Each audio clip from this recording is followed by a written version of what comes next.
दूध कौन से जानवर का सबसे अच्छा होता है? बेटी, दूध तो भैंस का ही सर्वोत्तम होता है। फिर तो आपको भैंसशाला चलानी चाहिए स्वामी जी। आप गौशाला चलाते हैं और दूध भैंस का सबसे अच्छा बता रहे हैं। वो इसलिए बेटी, क्योंकि आपने दूध के विषय में पूछा है और दूध भैंस का ही उत्तम होता है। तो फिर गाय का दूध स्वामी जी? बेटी, गाय का दूध दूध नहीं, अमृत होता है। और हमारे लिए गाय जानवर नहीं, हमारी माँ है। वो कैसे स्वामी जी? बेटी, हमारे शास्त्रों में स्पष्ट उल्लेख है, गावो विश्वस्व मातरः, गाय संपूर्ण विश्व की माता है।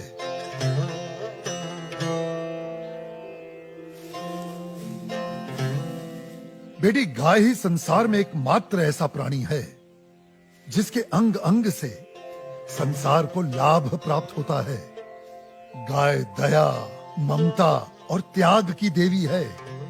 गाय लोक मंगल का स्वरूप है। लोक मंगल का स्वरूप है? वो कैसे स्वामी जी? हाँ बेटी, गाय का दूध पीने से शरीर के साथ साथ मस्तिष्क का भी विकास होता है। गाय के दूध में 8 प्रकार के प्रोटीन्स, 6 प्रकार के विटामिन्स, अनेकों प्रकार के एमिनो एसिड्स और न जाने कितने प्रकार के दुर्लभ तत्व प्राप्त होते हैं। It's a complete and wholesome food.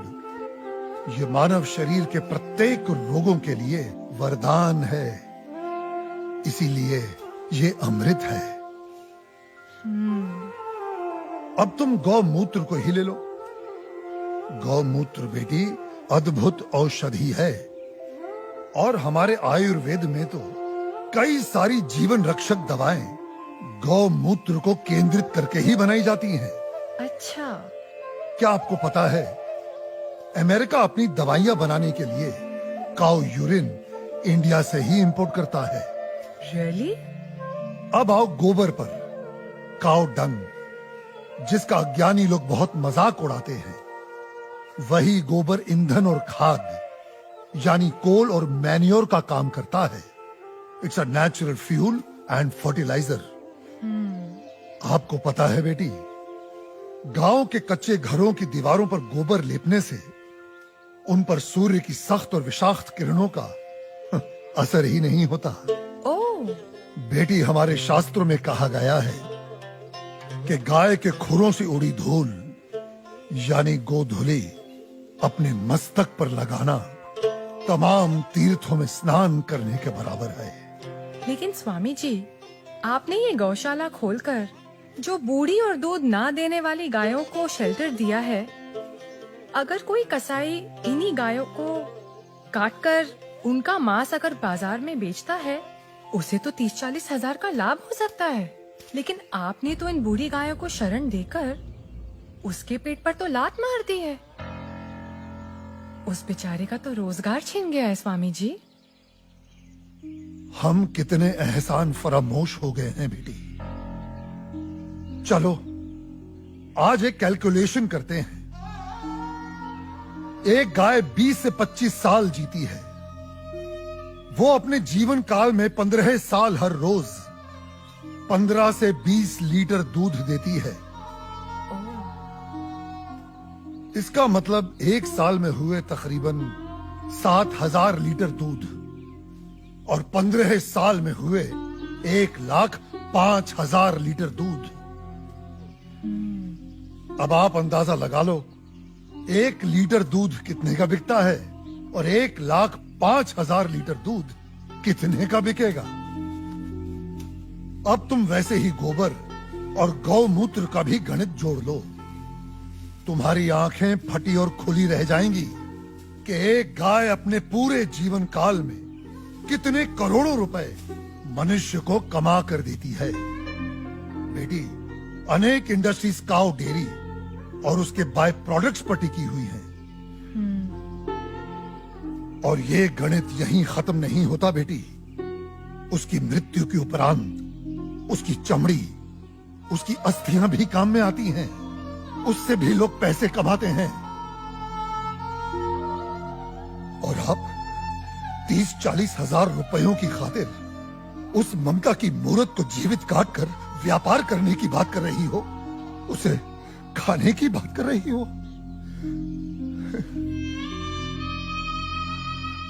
और कितना त्याग, कितना उपकार चाहिए एक प्राणी से। जिस मां ने अपने जीवन काल में हमें इतना धन दिया हो, हमारी सेवा की हो, उसके वृद्ध हो जाने पर, उसके बीमार हो जाने पर हम उसका त्याग कर दें, उसे अबैंडन कर दें। धिक्कार है ऐसी सोच को। बेटी अपनी मां के वृद्ध हो जाने पर उसे बेचा नहीं जाता, उसे काटा नहीं जाता, उसकी सेवा की जाती है। मैं आपकी बात से सहमत हूँ स्वामी जी, लेकिन आपका पॉइंट ऑफ व्यू प्रेजुडिस भी तो हो सकता है, क्योंकि आप एक हिंदू हैं। ओ मैडम जी, आप बिल्कुल गलत बोल रही हैं। मैं एक मुसलमान हूँ और मेरा नाम इस्लाम मुन्ना शेख है और मैं इस आश्रम का ग्वाला हूँ। और हमारे कुरान पाक में कहीं भी गाय के गोश्त को खाना नहीं लिखा है। हम हिंदुस्तान में रहते हैं। अगर गाय हिंदुओं की माँ है तो गाय हमारी भी माँ है। तो इसका मतलब आप भी गौ हत्या के खिलाफ हैं? 100%। हम हिंदुस्तान में गौ हत्या नहीं होने देंगे।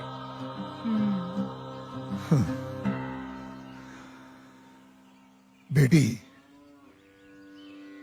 जितनी भी बीमार, लाचार और दूध ना देने वाली गायें हैं, जिन्हें हमारे अपने ही हिंदुओं ने अपने निजी स्वार्थ के लिए त्याग दिया है, हम उन सब गायों को अपने यहां शरण देंगे, उनकी सेवा कर उनका ऋण चुकाएंगे।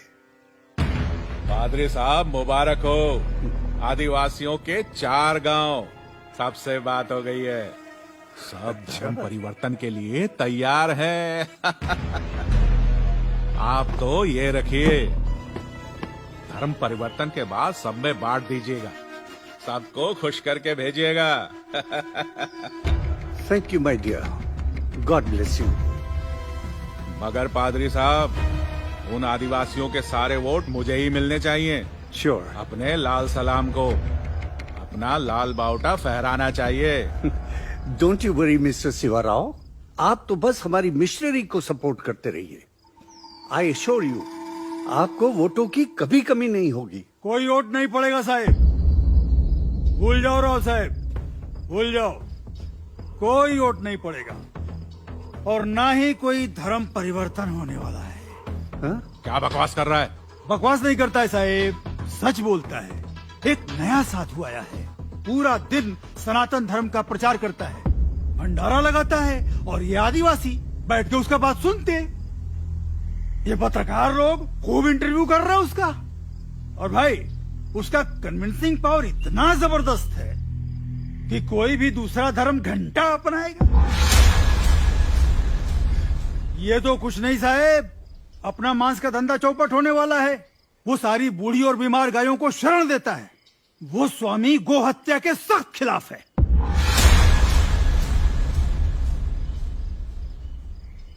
शिवा साहिब, इन्हीं गायों को तो हम खरीदते, इन्हीं का तो मांस बेचते। आपको पता है, उसकी गौशाला में मुसलमान काम करते हैं और हमारे कसाई घर में कई कसाईयों ने गाय काटने से इनकार कर दिया है।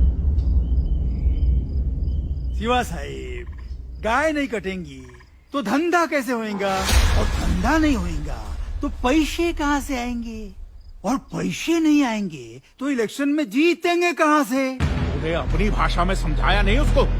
समझाने गए थे साहिब, साले ने दम देके भगा दिया हमको। बोले तो बहुत सॉलिड है, एकदम पावरफुल है वो।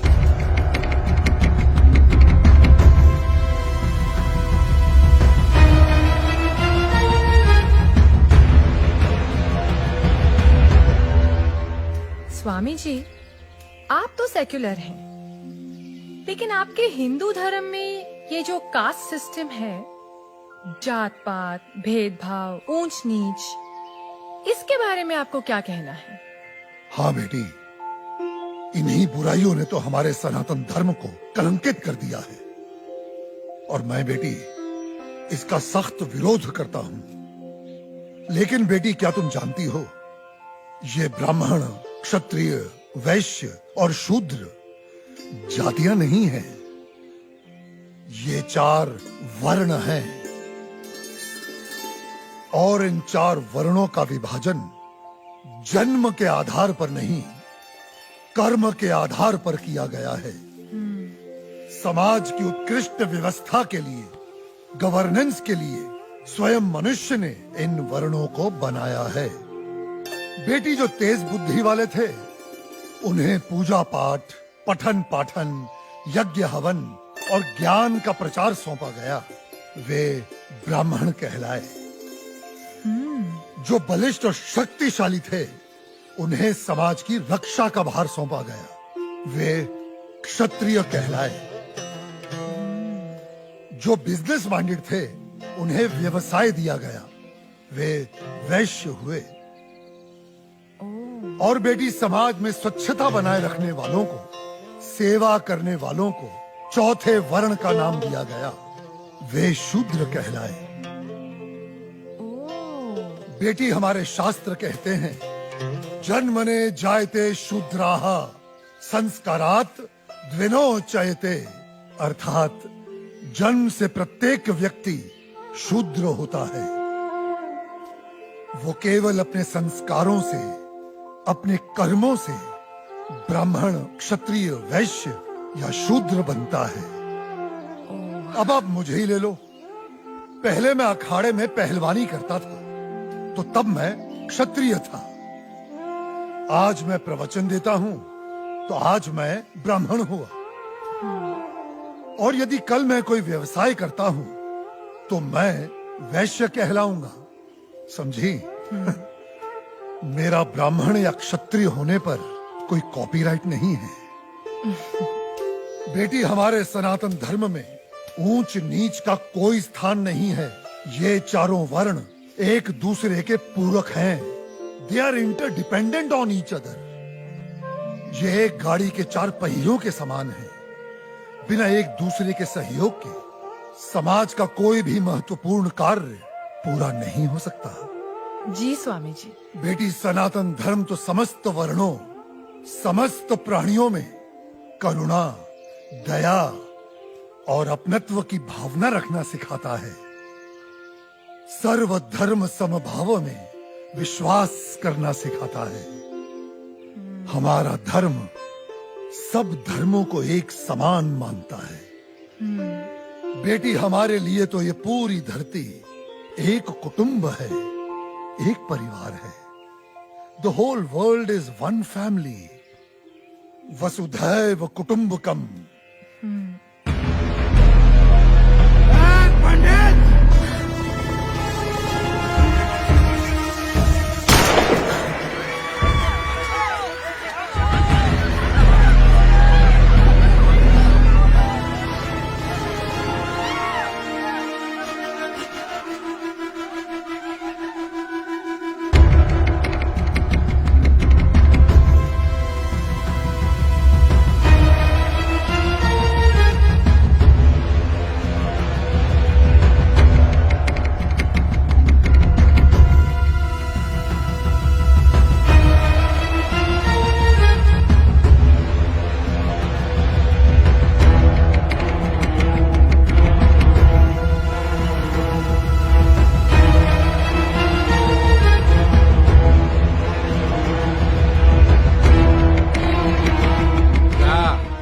क्या रहा है यहाँ पर? हाँ, चल क्या रहा है यहाँ पर?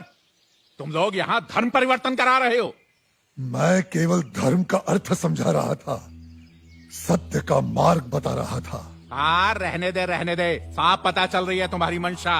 ये जो तुम गौशाला खोलकर, ये रोज रोज के मुफ्त के भंडारे लगाकर इन गरीब आदिवासियों को बरगला रहे हो, घर वापसी की मुहिम चला रहे हो। ए, लाल बोटे के ठेकेदार, गलत। यहाँ पे कोई घर वापसी नहीं हो रही है, कोई धर्म परिवर्तन नहीं हो रहा है। मैं खुद एक मुसलमान हूँ और इस आश्रम में नमाज अदा करता हूँ। स्वामी जी ने आज तक मुझे कभी नहीं रोका है। तुम लोग गलत अफवाहें फैला रहे हो। ए मुन्ना, चुप रह, चुप। तू चुप रहे।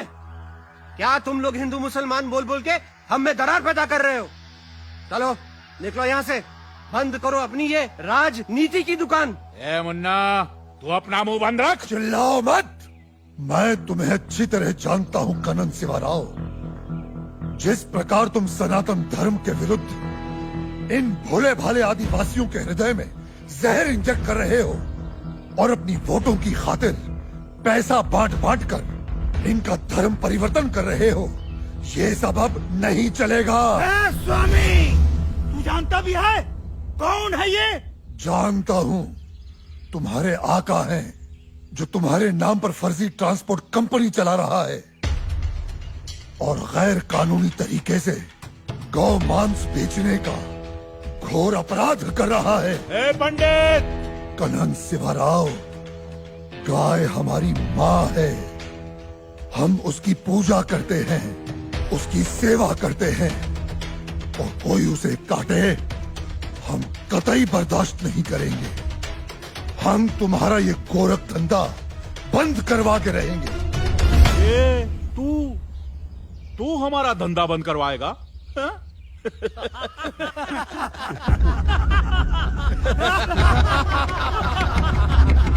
जाइला। ए गौरक्षको, एक गाय का गोश्त भी गोश्त ही होता है। ए तू होता कौन है हमें रोकने वाला? हा? मैं मुर्गी का गोश्त खाऊं, बकरे का गोश्त खाऊं या गाय का गोश्त खाऊं, गोश्त तो गोश्त ही होता है। ए क्या फर्क पड़ता है? बिल्कुल फर्क पड़ता है। मानो तो माँ माँ है वरना जानवर। कनन शिवाराव, माँ, बहन, बेटी और पत्नी सभी स्त्री जात होती हैं, लेकिन सभी के साथ एक जैसा संबंध नहीं बनाया जा सकता। ए कनन, क्या तू अपनी माँ बहनों के साथ सोता है, उनका बिस्तर गर्म करता है? हरामखोर, माँ पे जाता है।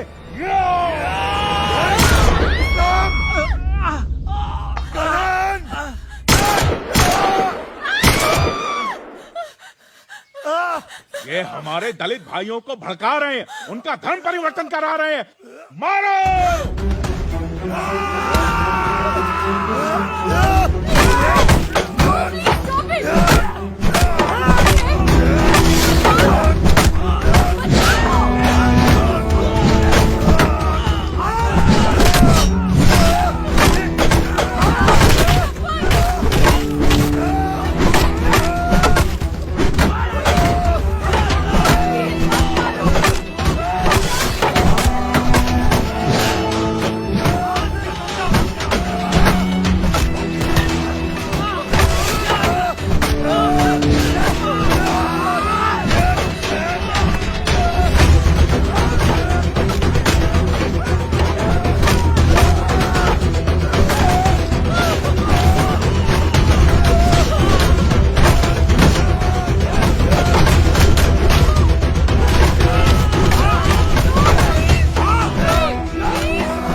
शिवराव, ब्राह्मण को कमजोर मत समझ।